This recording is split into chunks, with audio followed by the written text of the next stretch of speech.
True. Nervous, very, very dreadfully nervous I had been and am. But why will you say that I am mad? The disease had sharpened my senses, not destroyed, not dulled them. Above all was the sense of hearing acute. I heard all things in the heaven and in the earth. I heard many things in hell. How then am I mad? Hearken and observe how healthily, how calmly I can tell you the whole story. It's impossible to say how first the idea entered my brain, but once conceived, it haunted me day and night. Object there was none, passion there was none. I loved the old man. He'd never wronged me. He'd never given me insult. For his gold I had no desire. I think it was his eye. Yes, it was this. He had the eye of a vulture, a pale blue eye with a film over it. Whenever it fell upon me, my blood ran cold, and so by degrees, very gradually, I made up my mind to take the life of the old man, and thus rid myself of the eye forever. Now this is the point. You fancy me mad, but madmen know nothing. You should have seen me. You should have seen how wisely I proceeded, with what caution, with what foresight, with what dissimulation I went to work. I was never kinder to the old man than during the whole week before I killed him. And every night, about midnight, I turned the latch of his door and opened it, oh, so gently. And then, when I had made an opening sufficient for my head, I put in a dark lantern, all closed, that no light shone out, and then I thrust in my head. Oh, you would have laughed to see how cunningly I thrust it in. I moved it slowly, very, very slowly, so that I might not disturb the old man's sleep. It took me an hour to place my whole head within the opening so far that I could see him as he lay upon his bed. Would a madman have been so wise as this? And then, when my head was well in the room, I undid the lantern cautiously. Oh, so cautiously, for the hinges creaked. I undid it just so much that a single thin ray fell upon the vulture eye. And this I did for 7 long nights, every night, just at midnight. But I found the eye always closed, and so it was impossible to do the work, for it was not the old man who vexed me, but his evil eye. And every morning when the day broke, I went boldly into the chamber and spoke courageously to him, calling him by name in a hearty tone and inquiring how he had passed the night. So you see, he would have been a very profound old man indeed to suspect that every night, just at 12, I looked in upon him as he slept. Upon the 8th night, I was more than usually cautious in opening the door. A watch's minute hand moves more quickly than did mine. Never before that night had I felt the extent of my own powers, of my sagacity.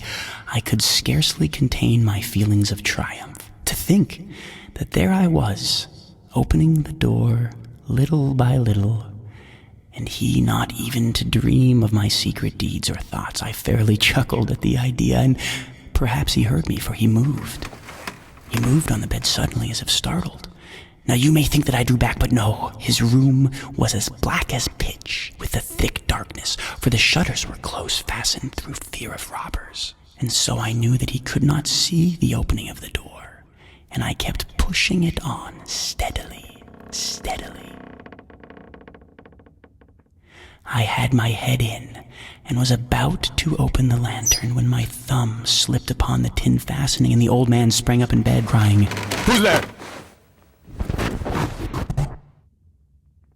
I kept quite still and said nothing. For a whole hour, I did not move a muscle.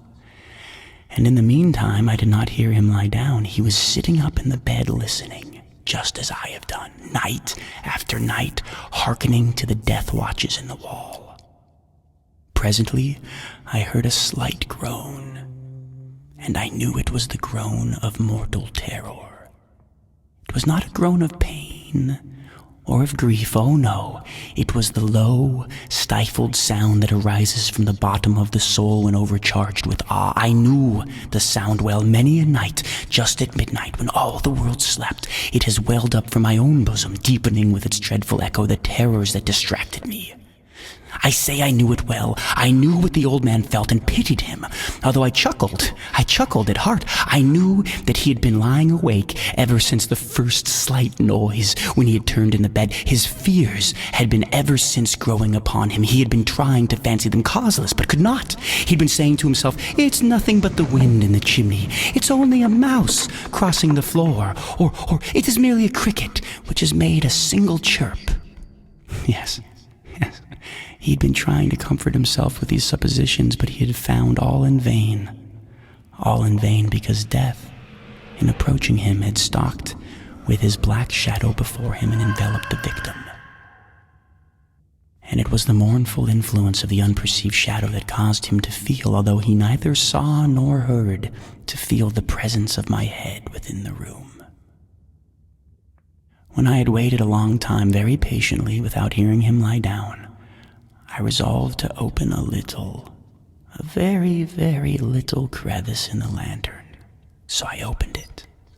You cannot imagine how stealthily, until, at length, a simple, dim ray, like the thread of the spider, shot from out the crevice and fell full upon the vulture eye. It was open, wide open.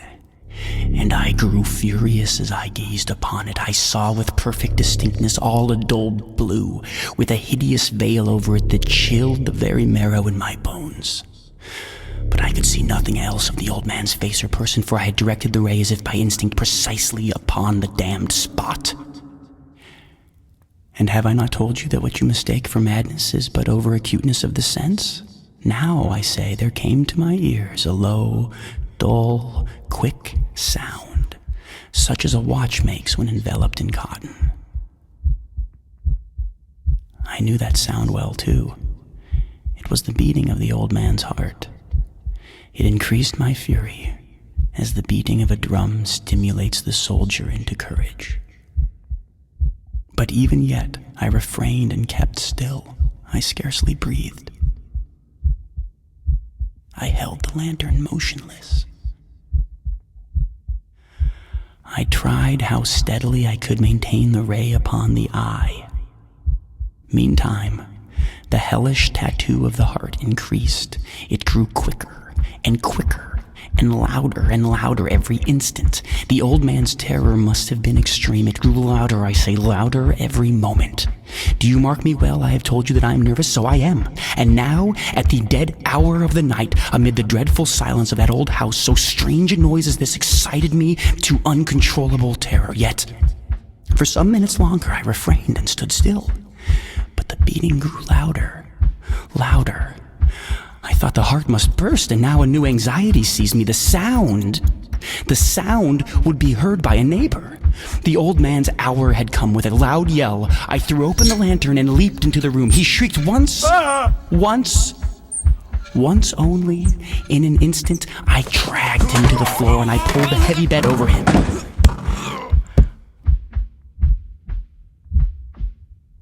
I then smiled gaily to find the deed so far done. But for many minutes, the heartbeat on, with a muffled sound. This, however, did not vex me. It would not be heard through the wall. At length it ceased. The old man was dead. I removed the bed and examined the corpse. Yes, he was stone dead. I placed my hand upon the heart and held it there many minutes. There was no pulsation. He was stone dead. His eye would trouble me no more. If still you think me mad, you will think so no longer when I describe the wise precautions I took for the concealment of the body. The night waned, and I worked hastily but in silence. First of all, I dismembered the corpse. I cut off the head and arms and the legs. I then took up 3 planks from the flooring of the chamber and deposited all between the scantlings. I then replaced the boards so cleverly, so cunningly, that no human eye, not even his, could have detected anything wrong. There was nothing to wash out, no stain of any kind, no blood spot whatever. I had been too wary for that. A tub had caught all.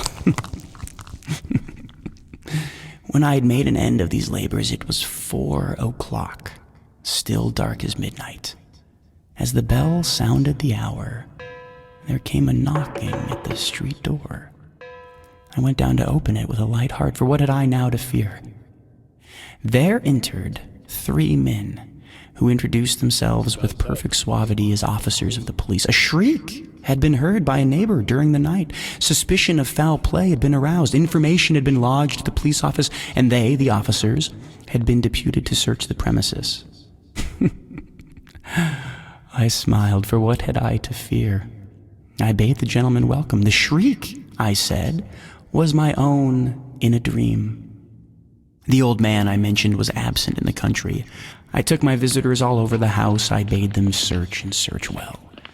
I led them at length to his chamber. I showed them his treasures, secure, undisturbed.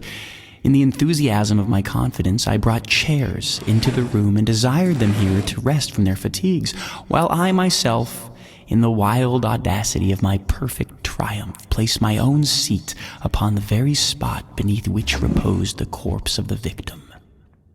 The officers were satisfied. My manner had convinced them. I was singularly at ease. They sat, and while I answered cheerily, they chatted of familiar things, but ere long, I felt myself getting pale and wished them gone.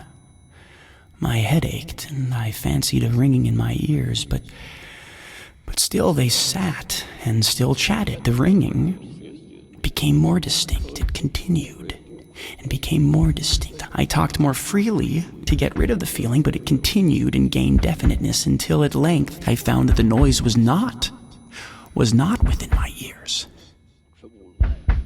No doubt I grew very pale, but I talked more fluently and with a heightened voice, yet the sound increased, and what could I do? It was a low, dull, quick sound, much such a sound as a watch makes when enveloped in cotton. I gasped for breath, and yet the officers heard it not. I talked more quickly, more vehemently, but the noise steadily increased. I arose and argued about trifles in a high key with violent gesticulations, but the noise steadily increased.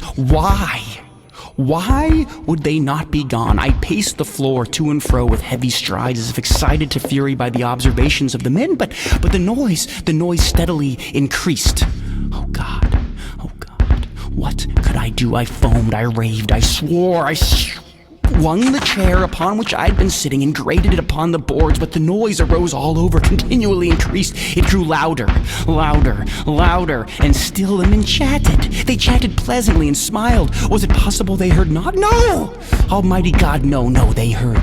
They suspected, they knew, they were making a mockery of my horror. This I thought, and this I think, but anything was better than this agony. Anything was more tolerable than this derision. I could bear those hypocritical smiles no longer. I felt that I must scream or die, and now again, hark, louder, louder. Villains! I shrieked. Dissemble no more, I admit the deed. Tear up the planks. Here. It is the beating of his hideous heart.